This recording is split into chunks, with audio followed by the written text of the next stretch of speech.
नमस्कार, आप देख रहे हैं नेशन सिटी लाइव। मैं हूं सुधेंदु रमन। देखिए, जदयू के 20वें स्थापना दिवस पर आज हमारे साथ जदयू युवा के प्रदेश अध्यक्ष नीतीश पटेल जी हैं। जिस तरह से जदयू में जश्न माहौल है 20 साल पूरा होने पर, केक भी काटा गया, क्या कहेंगे? अभी थोड़ी देर पहले हमारे बिहार के माननीय प्रदेश अध्यक्ष जिन्हें केक काट करके और सभी कार्यकर्ताओं के बीच ये 20वां वर्षगांठ हम लोग मनाए पार्टी का।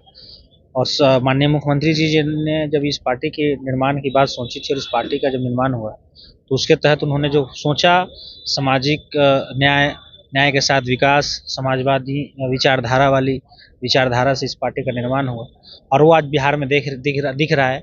आप 18 वर्ष से जब हमारे माननीय मुख्यमंत्री जी सत्ता जब उनके हाथ में आई, बिहार का शासन उनके हाथ में आया, हर क्षेत्र में विकास हुआ, हर लोगों को लाभ मिला। और इस पार्टी की नींव यही थी और इस पार्टी को बनाने वाले जितने हमारे संस्थापक लोग थे और जो भी इस पार्टी के कार्यकर्ता पूरे बिहार में, पूरे देश में, जो इस पार्टी की सोच के साथ जो काम हुआ और नेता नीतीश कुमार ने उसी सोच के साथ इस पार्टी के साथ और सरकार भी चलाई। और ये पार्टी का 20वीं वर्षगांठ पे अपने तमाम कार्यकर्ता जो हमारे सीनियर हैं, हमारे संस्थापक से लेकर के जो पार्टी के ग्राम ग्राम तक, हर बूथ तक जो कार्यकर्ता हैं, उन सबसे सबको हार्दिक शुभकामनाएं, बधाई। और 75 लाख सदस्य इस बार पार्टी के बने थे, उन सभी को 20वीं वर्षगांठ पे बधाई देते हैं। और इसी तरह से माननीय नेता के नेतृत्व में इस पार्टी का जो विचारधारा और पार्टी का जो सोच है, उस सोच के साथ देश में भी काम हो। बिहार में जिस तरह से तरक्की हुआ है और इस पार्टी का सोच समझिए कि नेता हमारे विपक्षी पार्टियों के विभिन्न अलग अलग विचारधारा वाली पार्टियों को एक साथ लाया और ला करके पटना से जो माहौल बना और इंडिया गठबंधन तक वो बात पहुंची और देश में एक नई ताकत दिख रही है, जिससे भारतीय जनता पार्टी और विपक्ष जो हमारा जो सत्ता पक्ष अभी केंद्र में है, वो डरा हुआ महसूस कर रहा है, तरह तरह का बयानबाजी कर रहे हैं। और इतना डर गया है कि अभी मध्य प्रदेश में जो चुनाव हो रहा था तो दिखा कि वहाँ पे जो है सांसद विधायकी का चुनाव लड़ रहे हैं। तो ये तो कहीं ना कहीं उनको डराने वाला बात है। तो नेता का ये सोच बहुत अच्छा लगा और हम लोग चाहेंगे। जिस तरह से जदयू ने मध्य प्रदेश में 5 जगह अपने प्रत्याशी उतारे हैं, बीजेपी कह रही है कि अभी से इंडिया गठबंधन में फूट है। देखिए, गठबंधन में कोई फूट नहीं है। क्षेत्रीय पार्टियां अपने अपने हर क्षेत्र में चुनाव लड़ती हैं और जो गठबंधन का भी दायरा भी, सीट शेयरिंग वगैरह सब होना है। और सब लोगों का मत अभी हम लोग का देश की लड़ाई है और देश की लड़ाई के लिए लोग एक साथ एक मंच में आए हैं। और जब आगे और मजबूत होगा तो बाद में भी सीट शेयरिंग वगैरह सब होता रहेगा। कोई गठबंधन में मतभेद नहीं है। सब अपने अपने क्षेत्र में जहाँ हमारे पहले से प्रत्याशी रहे वहाँ से लड़े, वो लोग लड़ रहे हैं, सपा भी लड़ रही है। तो इस तरह से कोई गठबंधन में मतभेद नहीं है और आगे जो धीरे धीरे सब मजबूती के साथ बात होगी। लड़ाई हम लोग की 24 की लड़ाई है।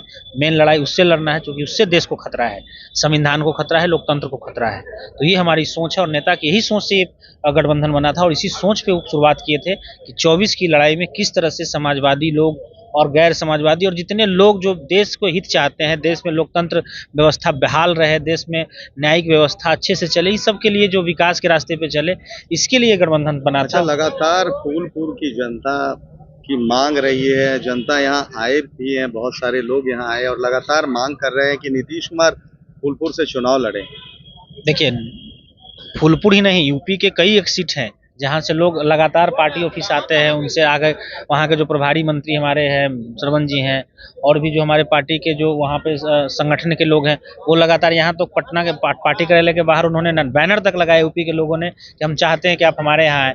और फूलपुर की जनता अभी नीतीश कुमार चुनाव लड़ेंगे वहाँ से? अब देखिए, माननीय नेता का ये किस तरह का सोच और राष्ट्रीय अध्यक्ष जी हैं और जो पार्टी तय करेगी, माननीय नेता जो तय करेंगे हम लोग उसको मानेंगे। अब ये चीज़ हमें जानकारी नहीं है।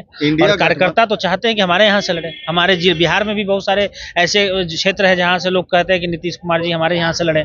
हमारा यूपी में भी लोग चाह रहे हैं यहाँ से लड़े, लेकिन यूपी में बहुत ज़्यादा एक बार जोश है कि वो हमारे यहाँ से लड़े, क्योंकि उनको लग रहा है कि देश में एक ऐसा नेता जो यूपी की दशा और दिशा बदल सकता है। यूपी में जिस तरह से भारतीय जनता पार्टी धार्मिक राजनीति कर करके वहाँ अपनी सीटें लाती है, अगर नीतीश कुमार जी वहाँ जाकर के लड़ेंगे तो पूरे विपक्ष को फायदा होगा और जो एक गोलबंदी होगा, इसलिए वहाँ की जनता चाह रही है कि यहाँ से आए, ताकि बिहार में जिस तरह से हम 40 मजबूती की ओर जा रहे हैं, अगर यूपी में जाकर लड़ेंगे तो जाहिर सी बात है कि वहाँ बहुत मजबूती के साथ वहाँ पे हम लोग चुनाव जीतेंगे और विपक्षी जो हमारा गठबंधन है वो बहुत मजबूत रहेगा। अच्छा, प्रदेश युवा अध्यक्ष हैं, जदयू के युवाओं को क्या कहना चाहेंगे 2024 और 25 के लिए?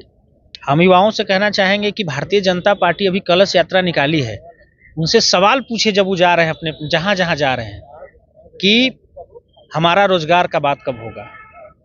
वो आप कहते हैं माटी मेरा देश, और मेरा देश मेरा माटी है, मेरा युवा भी है। इससे काम नहीं चलेगा। काम चलेगा कि हमारा रोजगार कब होगा, हमारा शिक्षा व्यवस्था कैसे बदलेगा, हमारे घर में खुशहाली कैसे आएगा, हमारे घर में सिलेंडर के दाम कम कैसे होंगे तो खाना बनेगा, हमारे यहाँ महंगाई चरम सीमा पे वो कैसे खत्म होगी, इसकी लड़ाई होनी चाहिए।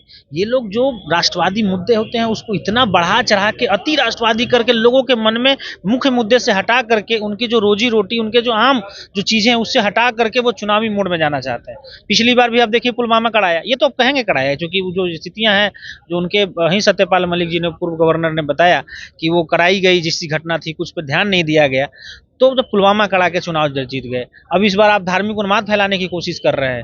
अब देश में चुनाव आ रहे हैं तो धीरे धीरे अपने जिसको कह सकते हैं कि नौटंकी शुरू हो जाएगी, और नौटंकी में जुमलाबाजी भी होगा, नौटंकी उसमें धार्मिक चीजें भी फैलाई जाएंगी, राष्ट्रवाद के झूठे मुद्दे, राष्ट्रवाद के 22 जनवरी को आप लोग अयोध्या जा रहे हैं, ये बताइए।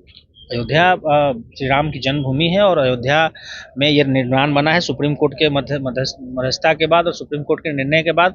और ये अच्छी बात है, अच्छी पहल हुई ताकि वहाँ शांति व्यवस्था हुई। जो भी विवाद थे आपस में वो सुलझ गए, दोनों धार्मिक समुदाय के दोनों का आपस में बंटवारा हुआ, ये बहुत अच्छा है। वहाँ मंदिर भी बन रही है, पूरे भारत के आम लोग से खुश हैं, आम लोग उस मंदिर का निर्माण से सबको आस्था रखते हैं, हम लोग भी आस्था रखते हैं, तो ये सबके हित के आखिरी लिए। सवाल आपसे होगा, क्या इंडिया गठबंधन को जिस तरह से जोड़ने की कवायद नीतीश कुमार ने की, क्या प्रधानमंत्री पद के चेहरे होंगे नीतीश कुमार? देखिए, हम लोग तो कार्यकर्ता, हम लोग चाहते हैं वो प्रधानमंत्री बने, लेकिन नेता ने ये कभी नहीं कहा कि प्रधानमंत्री बने। वो हमेशा कहते हैं कि लोगों को एकजुट, उनका पहला दिन से आप देख लीजिए, वो बोले कि नहीं, सबको एक साथ लाइए, और सब एक साथ आ जाएंगे। पहले हमारी लड़ाई जो होगी, वो लड़ाई जब जीत जाएंगे उसके बाद से तय हो जाएगा प्रधानमंत्री कौन होगा।